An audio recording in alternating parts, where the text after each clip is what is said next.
আজিৰ আলোচনাৰ বিষয়টো হ'ল ট্ৰেডিং। ট্ৰেডিংনো কি? ট্ৰেডিং আপোনাৰ ট্ৰেডিঙৰ প্ৰকাৰ আছে নেকি, আৰু যদি আছে কেই প্ৰকাৰৰ বা কি হয়? ট্ৰেডিঙৰ কথা আমি প্ৰায় শুনিবলৈ পাই থাকোঁ। ট্ৰেডিং এনেকুৱা, ট্ৰেডিং তেনেকুৱা। ট্ৰেডিঙত কম সময়ত লাভ হয় আৰু কম সময়ত লোকচানো হয়। ট্ৰেডিঙত য'ত কোনোবাই লাখ লাখ টকা ইনকামো কৰি আছে আৰু ঠিক সেই সময়তে কিছুমানে আপোনাৰ লাখ লাখ টকা লোকচানো কৰি আছে। তো আচলতে ট্ৰেডিংনো কি, আৰু আপোনাৰ ট্ৰেডিঙত লাভ বা লোকচান হোৱাৰ বাধা দিব পৰা যায় নেকি? আজি আমি ট্ৰেডিং কি হয়, ট্ৰেডিঙৰ কি প্ৰকাৰৰ আছে, আৰু ট্ৰেডিঙৰ দ্বাৰা আপুনি এটা ৰেগুলাৰ ইনকাম বা এটা ইনকামৰ চ'ৰ্চ আমাৰ হ'ব পাৰে নেকি, এইখিনি কথা আলোচনা কৰিম। তাৰ আগতে আপোনালোকে যদি এই চেনেলটো ছাবস্ক্ৰাইব কৰা নাই তেতিয়াহ'লে ছাবস্ক্ৰাইব কৰিবলৈ নেপাহৰিব, লাইক কৰিবলৈ নেপাহৰিব, শ্বেয়াৰ কৰিবলৈতো মুঠেই নেপাহৰিব। এতিয়া ট্ৰেডিং মানেনো কি? ট্ৰেডিং মানে সাধাৰণ ভাষাত ক'ব গ'লে বেপাৰ বা ব্যৱসায়। আৰু বেপাৰ বা ব্যৱসায়ৰ আপোনাৰ লক্ষ্য হ'ল কোনো বস্তু কম মূল্যত কিনি পেলাই তাক অধিক মূল্যত বিক্ৰী কৰা। আৰু কম মূল্যত কিনি অধিক মূল্যত যেতিয়া আমি বিক্ৰী কৰিম তেতিয়া আমাৰ লাভ হয়, আৰু কিনা মূল্যতকৈ যদি বিক্ৰী মূল্যটো কম হয় তেতিয়াহ'লে আমাৰ লোকচান হয়। ঠিক তেনেদৰে শ্বেয়াৰ মাৰ্কেটো আমি কম মূল্যত শ্বেয়াৰ কিনি পেলাই বা ষ্টক কিনি পেলাই অধিক মূল্যত আমি বিক্ৰী কৰোঁ, আৰু সেই প্ৰক্ৰিয়াটোকে আপোনাৰ ট্ৰেডিং বুলি ক'ব পৰা যায়। আৰু সেইটোৱে ব্যৱহাৰিক দিশত ট্ৰেডিং হয়। আৰু আজি ট্ৰেডিং বিষয়টো অলপ বহলভাৱে আলোচনা কৰিম। ট্ৰেডিং বহু প্ৰকাৰৰ আছে, তাৰে প্ৰথমটো হ'ল স্কেল্পিং। এতিয়া স্কেল্পিংনো কি? স্কেল্পিঙত কি হয়? স্কেল্পিঙত আমি শ্বেয়াৰ কিনি লওঁ কিছু সময়ৰ কাৰণে, খুব দীঘলীয়া সময়ৰ কাৰণে নহয়। শ্বেয়াৰ আমি কিছু সময়ৰ কাৰণে কিনি লওঁ, আৰু যেতিয়াই প্ৰাইচটো বাঢ়িব তেতিয়া আমি তৎক্ষণাতে এইটো বিক্ৰী কৰি দিওঁ। মানে স্কেল্পিংটো আপোনাৰ খুব কম সময়ৰ বাবে, খুব কম সময়ৰ ভিতৰত লাভালাভটো মাৰ্কেটৰ পৰা লৈ আমি বাহিৰ হৈ আহোঁ, এক্সিট কৰোঁ। তো সেইটো হ'ল স্কেল্পিং। ধৰা হওক আমি কোনো কোম্পানী এটাত 1000 শ্বেয়াৰ কিনিছোঁ 100 টকা দৰত। এতিয়া কিছু সময় পিছত সেই 100 টকাটো 105 টকা হ'ল। তো আমি শ্বেয়াৰ কিনিছিলোঁ আপোনাৰ হাজাৰটা শ্বেয়াৰ কিনিছিলোঁ, তো 5 টকাকৈ আপোনাৰ 5000 হৈ গ'ল। তো আমি কি কৰিম, যিহেতুকে আমি আপোনাৰ 5000 টকা আমাৰ বেনিফিট আছে, তো সেই বেনিফিটটো লৈ আমি মাৰ্কেটৰ পৰা খুব সোনকালে ওলাই গুচি আহিম, কাৰণ মাৰ্কেট আৰু নতুনকৈ ডাউনো যাব পাৰে। গতিকে খুব সোনকালে আপুনি সেই প্ৰফিটটো লৈ পেলাই মাৰ্কেটৰ পৰা ওলাই আহিম, আৰু সেইটোকে কোৱা যায় স্কেল্পিং। দ্বিতীয় প্ৰকাৰৰ ট্ৰেডিংটো হ'ল ইণ্ট্ৰাডে বা ডে ট্ৰেডিং। এইটো ইণ্ট্ৰাডে হিচাপতে বেছি ব্যৱহাৰ হয় বা কোৱা যায়, বা মানুহে বুজিও পায়। তো ইণ্ট্ৰাডেত কি হয়, আপোনাৰ নামটোতে সোমাই আছে যে ইণ্ট্ৰাডে, দিনটোৰ ভিতৰত। দিনটোৰ ভিতৰত আপুনি শ্বেয়াৰটো কিনিব লাগিব, আৰু যেতিয়াই আপোনাৰ লাভ হ'ব বা আপুনি সন্তুষ্ট হ'ব যে মই এইখিনি লাভ মোৰ কাৰণে যথেষ্ট, তেতিয়া আপুনি বিক্ৰী কৰি লাভটো লৈ পেলাই মাৰ্কেটৰ পৰা ওলাই আহক, আৰু সেইটোকে কোৱা যায় আপোনাৰ ইণ্ট্ৰাডে। এতিয়া আমাৰ মাৰ্কেটটো থাকে আপোনাৰ 9:15 পৰা 3:30 বজালৈ। তো সেইখিনি সময়ৰ ভিতৰত আপুনি ট্ৰেড কৰি পেলাই, ইণ্ট্ৰাডে কৰি পেলাই লাভটো লৈ পেলাই ওলাই আহিব লাগিব। 3 নম্বৰ প্ৰকাৰটো হ'ল আপোনাৰ ধৰক চুইং ট্ৰেডিং। চুইং ট্ৰেডিং কি আপোনাৰ? এইটো ট্ৰেডিঙত কি হয়, আপুনি আজি ধৰক ইণ্টাৰনেট আমি কি কৰোঁ যে দিনটোৰ ভিতৰত বিক্ৰী কৰি দিওঁ। চুইং ট্ৰেডিঙত কি কৰোঁ আমি, যে দিনটোত আমি বিক্ৰী নকৰোঁ, সেই শ্বেয়াৰটো আমি হোল্ড কৰি ৰাখোঁ। তো সেইটো আমি 2 দিন 3 দিন 4 দিন বা এসপ্তাহলৈ আমি ধৰি ৰাখিব পাৰি, সেইটো ছিষ্টেম আছে। তো সেইটোক আপোনাক চুইং ট্ৰেডিং বুলি কোৱা যায়। মানে যিটো দিনটোৰ ভিতৰত বিক্ৰী কৰা নাযায়, এদিনৰ ভিতৰত বিক্ৰী কৰা নাযায়, এদিনৰ বেছি হৈ যায়, বা 2 দিন হ'ব পাৰে, 3 দিন বা সপ্তাহ হ'ব পাৰে, গতিকে তাক চুইং ট্ৰেডিং বুলি কোৱা যায়। আৰু চুইং ট্ৰেডিঙত কি হয়, আপোনাৰ কিছু ৰিস্ক কমি থাকে, কাৰণ আপোনাৰ হাতত সময় থাকে, এদিন 2 দিন 3 দিন 4 দিন এসপ্তাহ, গতিকে চুইং ট্ৰেডিঙত সেইটো কাৰণে আপোনাৰ বেনিফিট থাকে। 4 নম্বৰ ট্ৰেডিংটো হ'ল পজিশ্যনেল ট্ৰেডিং। আৰু পজিশ্যনেল ট্ৰেডিঙত কি হয়, আপোনাৰ আমি যিটো শ্বেয়াৰ কিনো সেই শ্বেয়াৰটো আমি কেইবা সপ্তাহ বা কেইবা মাহলৈ ধৰি ৰাখোঁ, যেতিয়ালৈকে আমাৰ লাভ নহয়। যেতিয়াই লাভ হ'ব আমি সেই শ্বেয়াৰ বিক্ৰী কৰি মাৰ্কেটৰ পৰা ওলাই আহোঁ। তো আপোনাৰ পজিশ্যনেল ট্ৰেডিঙত কি হয়, সেইটো আপোনাৰ এদিন দুদিন বা আপোনাৰ 3 দিন বা সপ্তাহলৈ নহয়, কেইবা সপ্তাহ বা কেইবা মাহলৈ এইটো থাকিব পাৰে আপোনাৰ পজিশ্যনেল ট্ৰেডিংটো। আৰু পজিশ্যনেল ট্ৰেডিঙতো আপোনাৰ ৰিস্কটো ভালেখিনি কমি যায়। তো ইয়াৰ পিছৰ আপোনাৰ ট্ৰেডিং ষ্টাইলটো হ'ল আপোনাৰ মমেণ্টাম ট্ৰেডিং। মমেণ্টাম ট্ৰেডিংটো কি হয় আপোনাৰ শ্বেয়াৰ প্ৰাইচ খুব সোনকালে খুব স্পীডত আপোনাৰ আপ ডাউন হ'ব পাৰে, আৰু সেই আপ ডাউন যদি হয় আৰু সেইটোকে আপোনাৰ মমেণ্টাম বুলি ধৰি ল'ব পাৰে। এতিয়া ধৰক শ্বেয়াৰ প্ৰাইচ আমি যেতিয়া বাঢ়ি আছে ঠিক সেই সময়তে আমি কিনিলোঁ, আৰু কিছু সময় বাঢ়িলে আৰু তাৰপিছতে যেতিয়া আপুনি বঢ়া বন্ধ হ'ল, কমিবলৈ ধৰক আৰম্ভ কৰিছে, তেতিয়া আমি বিক্ৰী কৰি আমাৰ লাভটো লৈ মাৰ্কেটৰ পৰা ওলাই আহিলোঁ। সেই যে আপোনাৰ নিৰ্দিষ্ট সময়খিনি, সেই মমেণ্টামটো যে জাষ্ট আপোনাৰ আমি য'ত কিনিছোঁ সেইখিনিত বঢ়া আৰম্ভ কৰিছে, আৰু য'ত আমি বিক্ৰী কৰিছোঁ তাৰপিছত আপোনাৰ মাৰ্কেট ডাউন আৰম্ভ হৈছে। গতিকে যিটো আমি মমেণ্টাম, সেই মমেণ্টামটো আমি ধৰিব পাৰিছোঁ, আৰু তাৰ ফলত আমাৰ লাভ হৈছে। গতিকে এই নিৰ্দিষ্ট সময়খিনিক আমি মমেণ্টাম বুলি কওঁ, মমেণ্টাম ট্ৰেডিং।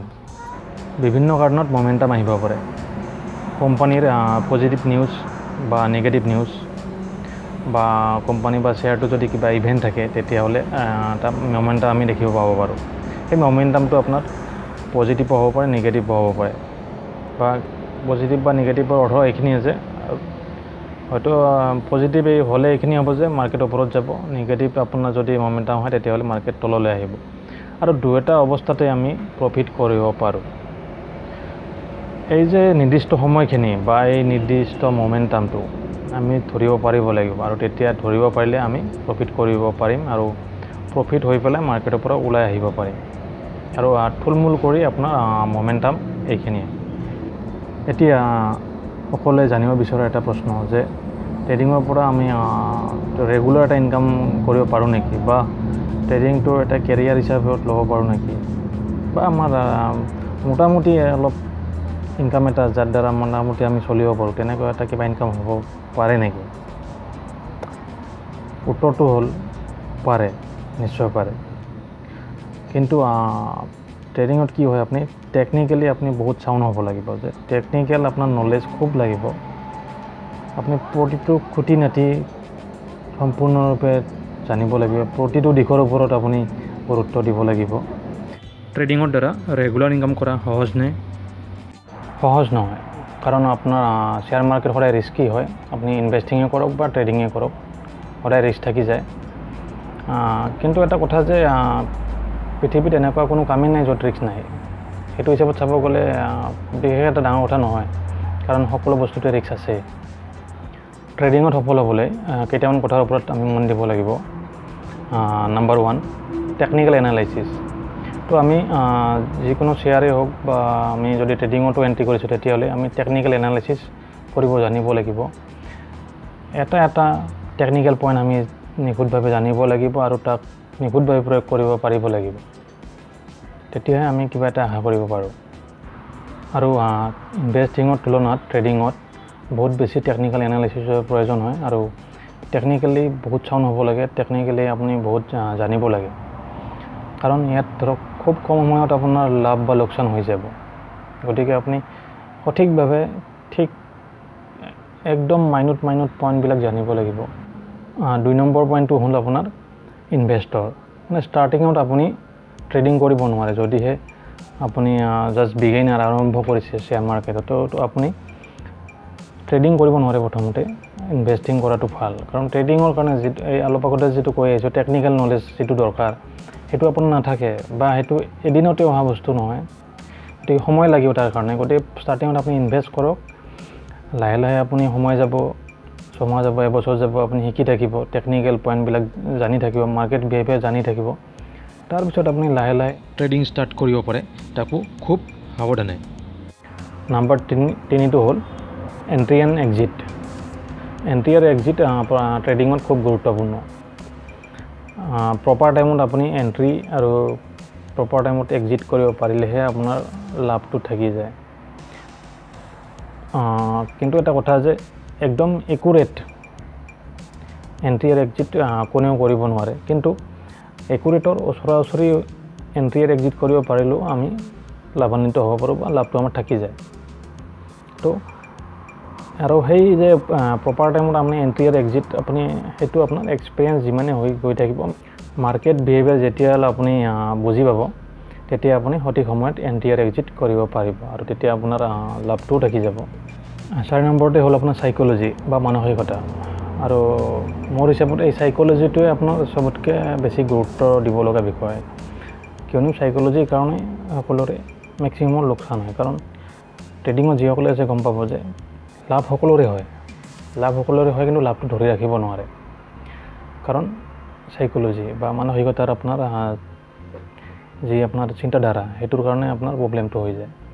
ধৰক 10,000 টকাৰ তেখেতে ট্ৰেডিং কৰিছে আৰু তেখেতৰ 10-15 মিনিট বা আধা ঘণ্টাৰ ভিতৰত 2,000 টকা লাভ হ'ল। তো তেখেতে হয় ভাল লাগে, তাৰপিছত তেখেতে আৰু লোভ কৰিব যে 2,000 টকা আহিলে আৰু যদি 2,000 টকা আহে। তো সেইটো কৰিবলৈ গৈ তেখেতে আপোনাৰ 2,000 টকা লাভত আছিল, 1,000 টকা গুচি গ'ল, এতিয়া 1,000 টকা থাকিল। তাৰপিছত আৰু কৰিব, আৰু গ'ল 1,000 টকা, তো এতিয়া লাভটো 0 হৈ গ'ল। তেতিয়া ভাবিব যে 2,000 টকা আহিছিল, 2,000 টকা গুচি গ'ল, তো কিবা অলপ আনিব লাগিল, তো আৰু কৰিব। এবাৰ আৰু মূলৰ পৰা লোকচানত নামিব, তেওঁ 500 যাব, 1,000 যাব, 2,000 যাব। তো ক'ত 2,000 টকা লাভত আছিল, ক'ত 2,000 টকা তেখেতৰ মাইনাছত আহি গ'ল মূলৰ পৰা। তো সেইটো হ'ল চাইক'লজি, মানসিকতা। এতিয়া ট্ৰেডিঙত কি হয় আপোনাৰ ক'ব গ'লে 80% চাইক'লজি, 20%হে আপোনাৰ যি টেকনিকেল নলেজ সেইখিনি। চাইক'লজিৰ কাৰণে মেক্সিমামে আপোনাৰ লছ বহন কৰে। নম্বৰ 5 হ'ল অভাৰ এক্সাইটমেণ্ট, অতি উৎসাহিত হোৱা। আৰু এইটো বিশেষকৈ আপোনাৰ যিসকলে বিগিনাৰ বা ষ্টাৰ্টিং কৰিছে শ্বেয়াৰ মাৰ্কেটত, তেওঁলোকৰ এইটো বেছিকৈ হয়। কাৰণ তেওঁলোকে ইউটিউবত বহুত দেখা পায় যে আপোনাৰ ট্ৰেডিং কৰিছে, লগালগ আপোনাৰ 5 মিনিটৰ ভিতৰত 5,000 আহি গৈছে, 10,000 আহি গৈছে, 20,000 আহি গৈছে। তো তেওঁলোকে তেতিয়া ভাবিবলৈ ধৰে, তো আমি ইমান দিনে কি কৰি আছিলোঁ, আমাৰ চকুত কিয় পৰা নাছিলে এইবিলাক, কি ধুনীয়াকৈ পইচা লোকেলি পইচা আহি গ'ল, 5 মিনিটৰ ভিতৰত আপোনাৰ 5,000 টকা আহি গ'ল, 4,000 টকা আহি গ'ল, আৰু কি লাগে, ইমান দিনে মই কি চাউলৰ ভাত খাই আছিলোঁ, একো গমেই নাপাওঁ মই। তেনেকৈ নহয় বাবা, অলপ লাহে লাহে। কাৰণ ইয়াতে ঠিক সোমাবহে পাৰিব, একো নজনাকৈ সোমাব পাৰিব, ওলাব নোৱাৰে। ওলাব পাৰিব, লছ হৈ ওলাই আহিব লাগিব। তেওঁলোকে যে লাভ কৰিছে আপোনাৰ আজি 5,000 লাভ কৰিলে, 10,000 লাভ কৰিলে, তো এদিনত কৰা নাই তেওঁলোকৰ সেইটো আপোনাৰ আজি 2 বছৰ, 3 বছৰ, 4 বছৰ, 5 বছৰ ধৰি তেওঁলোকৰ এক্সপিৰিয়েঞ্চ, তেওঁলোকৰ মূৰৰ ওপৰতো বহুত আপোনাৰ লছ পাৰ হৈ গৈছে, মূৰৰ চুলি পকি গৈছে এইবিলাক শিকোঁতে। তাৰপিছতে তেওঁলোকে ভুলৰ পৰা শিকি পেলাই, প্ৰেক্টিচ কৰি পেলাই আৰু ডেইলি আপোনাৰ কণ্টিনিউৱাছ লাৰ্ণিং কৰি পেলাই এইটো পৰ্যায় পাইছে যে দিনতে এইখিনি ইনকাম কৰে। তো আপুনি অভাৰ এক্সাইটমেণ্ট নহ'ব, আৰু অভাৰ এক্সাইটমেণ্ট হৈ পেলাই ডাঙৰ ভুল এটা কৰি নেপেলাব, সাৱধান। নম্বৰ 7টো হ'ল ষ্টপ লছ। নামটোতে আপোনাৰ ইয়াৰ অৰ্থটো সোমাই আছে। ষ্টপ মানে বন্ধ, লছ মানে লোকচান। মানে লোকচান বন্ধ কৰা এটা আপোনাৰ আহিলা বা এটা ছিষ্টেম, যাৰ দ্বাৰা আমি আমাৰ লোকচানটো নিয়ন্ত্ৰিত কৰিব পাৰোঁ, কণ্ট্ৰল কৰিব পাৰোঁ। সেইটো হ'ল আপোনাৰ ষ্টপ লছ। ধৰি লওক 10,000 টকাৰ ট্ৰেডিং, আমি 1,500 টকাৰে ট্ৰেডিং কৰিছোঁ, তো তাত আমি এটা কৰিব পাৰোঁ যে আমাৰ ট্ৰেডিঙত কৰিছোঁ, হয়তো লোকচান হ'ব নাইবা লাভ হ'ব। লাভ হ'লেতো হ'লেই, কিন্তু লোকচান হ'লে কিমান হ'ব, লোকচানটো আমি নিজে ধৰিব পাৰোঁ। ধৰক এইটো এটা ষ্টেণ্ডাৰ্ড ট্ৰেড যে 2%ৰ পৰা 5% আপুনি লোকচান ল'ব পাৰে ব্যক্তি অনুযায়ী। মানে 100 টকা, 2 টকা বা 5 টকা, তাৰ ওপৰত নল'ব লোকচান। তো আপুনি 10,000ত যদি ধৰে, তো 10,000ত আপোনাৰ 200ৰ পৰা 2% হ'লে 200 টকা, আৰু আপোনাৰ 5% হ'লে 500 টকা, তাৰ ওপৰত আপুনি লছ নল'ব। ধৰি লওক আপুনি 3% ছিষ্টেমত মাৰি দিলে যে 3% লছ হ'লে 300 টকা লছ হোৱাৰ পিছত আপুনি অট'মেটিক এক্সিট কৰিব পাৰিব মাৰ্কেটৰ পৰা। তো আপুনি যিদিনা আপোনাৰ লোকচান হ'ব, তো 300 টকা লোকচানত আপুনি ওলাই আহিব পাৰিব। তেতিয়া আপুনি আৰু সেই নকৰিব, কি কয়, দুখ নকৰিব যে 300 টকা লছ হ'ল। কাৰণ সেইদিনা আপোনাৰ 300 টকা নহয়, 500 টকা, 1,000 টকা বা 3,000 টকাও লছ হ'লহেঁতেন। কি ক'ব আপুনি, ক'বতো নোৱাৰে একো। তো 3,000 টকা লোকচানত ঠাইত যদি 300 টকা লোকচান হৈছে, তো ভাল কথা ন, আপোনাৰ লোকচানটো কমকৈ হৈছে। তো ষ্টপ লছটো আপোনাৰ ভগৱান বুলি কয় শ্বেয়াৰ মাৰ্কেটত। Stop loss is god. Number 7টো হ'ল ৰিভেঞ্জ ট্ৰেডিং। আমি ৰিভেঞ্জ ট্ৰেডিং কৰিব নালাগে, মানে প্ৰতিশোধমূলক ট্ৰেডিং। প্ৰতিশোধমূলক ট্ৰেডিংটো এনেকুৱা যে এই যে আগত ক'লোঁ মোৰ 300 টকা লছ হ'ল বা 500 টকা লছ হ'ল, সেই লছটো আপুনি ৰিকভাৰ কৰিবলৈ গৈ আৰু ট্ৰেডিং কৰিছে, আৰু লছ হ'ল আপোনাৰ 500 ঠাইত 1000 হ'ল বাঢ়ি পেলাই, তো 1000টো উঠাবলৈ গৈ আৰু ট্ৰেডিং কৰিছে, এইবাৰ আপোনাৰ 2000 হ'ল। তো সেইটো ট্ৰেডিং নকৰিব, কাৰণ আপোনাৰ লছ হৈ গৈ আছে, মানে আপোনাৰ মগজুটো গৰম হৈ গৈ আছে, আৰু গৰম মগজুৰে আপুনি সঠিক সিদ্ধান্ত কৰিব নোৱাৰে, শুদ্ধ সিদ্ধান্ত কৰিব নোৱাৰে। গতিকে এই ৰিভেঞ্জ ট্ৰেডিং নকৰিব। ডেইলি ষ্টাৰ্টিঙত বিশেষকৈ 2টাৰ পৰা 3টা, তাৰ ওপৰত ট্ৰেড আপুনি নকৰিব। 2টা বা পাৰিলে 1টা কৰিলেই ভাল। সেইখিনিয়ে। নাম্বাৰ 8 হ'ল কণ্টিনিউৱাছ লাৰ্ণিং। ট্ৰেডিঙত আপুনি ছাকচেছ হ'বলৈ কণ্টিনিউৱাছ আপোনাৰ লাৰ্ণিংটো লাগিবই, আৰু আপোনাৰ ভুলবিলাক আপুনি ৰিপিট কৰিব নোৱাৰে। আগত আপুনি অতীতত কিয় ভুল কৰিছে সেইটো আৰু সদায় কৰি থাকিলে আপোনাৰ লাভ কেতিয়া হ'ব? আপোনাৰ লোকচানেই হ'ব। তো এনেকৈ লোকচান হওঁতে হওঁতে এদিন আপুনি মাৰ্কেটৰ পৰা ওলাই গুচি যাব লাগিব। আপুনি মাৰ্কেটত থাকিব নোৱাৰে, কাৰণ আপোনাৰ পইচাটো সদায় আপোনাৰ হাৱাত নাহে, হয়নে নহয়? পইচা গছত নালাগে। এতিয়া আপোনাৰতো ইমান ইনকাম নাই যে আপোনাৰ পইচা আপুনি পেলাই আছে। তো কণ্টিনিউৱাছ লাৰ্ণিং লাগিব। কণ্টিনিউৱাছ আপোনাৰ নতুন মাৰ্কেট বিহেভিয়াৰবিলাক শিকিব লাগিব, নতুন ট্ৰেণ্ডবিলাক জানিব লাগিব, টেকনিকবিলাক জানিব লাগিব। আপুনি লাৰ্ণিং কণ্টিনিউ কৰি থাকক, প্ৰফিটো আপোনাৰ কণ্টিনিউ হৈ থাকিব। Continuous learning, continuous profit. বুজি পাইছে? কণ্টিনিউৱাছ লাৰ্ণিং বুলি কওঁতে মোৰ মনলৈ আহিছে যে আপোনালোকে যদি ট্ৰেডিংটো ভালকৈ শিকিব বিচাৰিছে, তেতিয়াহ'লে আপুনি সুভাশিষ ডাঙৰীয়াক আপোনালোকে ফ'ল' কৰিব পাৰে। তেখেতৰ ইউটিউবৰ এটা চেনেল আছে, পাৱাৰ আপ ষ্টক বুলি। তো সেই চেনেলটো আপোনালোকে ফ'ল' কৰক, শিকক টেকনিকেল পইণ্টবিলাক। তেখেত এজন জেনুইন ট্ৰেডাৰ হয়। লগতে আপোনালোকে ষ্টাৰ্টিঙত পেপাৰ ট্ৰেডিংটো কৰিব পাৰে। পেপাৰ ট্ৰেডিং মানে আপুনি কাগজত কিমান সময়ত আপুনি এণ্ট্ৰি কৰিছে, কিমান টাইমত ওলাইছে, কি আপুনি দেখি পেলাই এণ্ট্ৰি কৰিছে, কি পজিটিভ চাইন দেখি পেলাই, কিমান কোৱান্টিটি লৈছে, কি শ্বেয়াৰ লৈছে, সেইবিলাক লিখি পেলাই থৈ দিলে, আৰু পিছত আপুনি মাৰ্কেট চাব আপোনাৰ লাভ হ'ল নে লোকচান হ'ল। তেনেকৈ আপুনি পেপাৰ ট্ৰেডিং কৰিব পাৰে। আৰু আজিকালি এটা আহিছে আপোনাৰ চেঞ্চি বুলি, এইটো আপোনাৰ প্ৰভাইড কৰি আছে ভাৰ্চুৱেল ট্ৰেডিং। ভাৰ্চুৱেল ট্ৰেডিংটো প্ৰায় আপোনাৰ ৰিয়েল ট্ৰেডিঙৰ দৰে, কিন্তু তাত লোকচান আৰু লাভটো ৰিয়েল নহয়, বাকীখিনি প্ৰায় একেই। তাত আপুনি প্ৰায় অৰিজিনেলৰ দৰে কৰিব পাৰিব, বা আপোনাৰ অৰিজিনেলৰ দৰে আপুনি এটা ফিল এটা আহিব। তো চেঞ্চিবুলৰ সেইটো আছে, তাতো আপোনালোকে চাব পাৰে।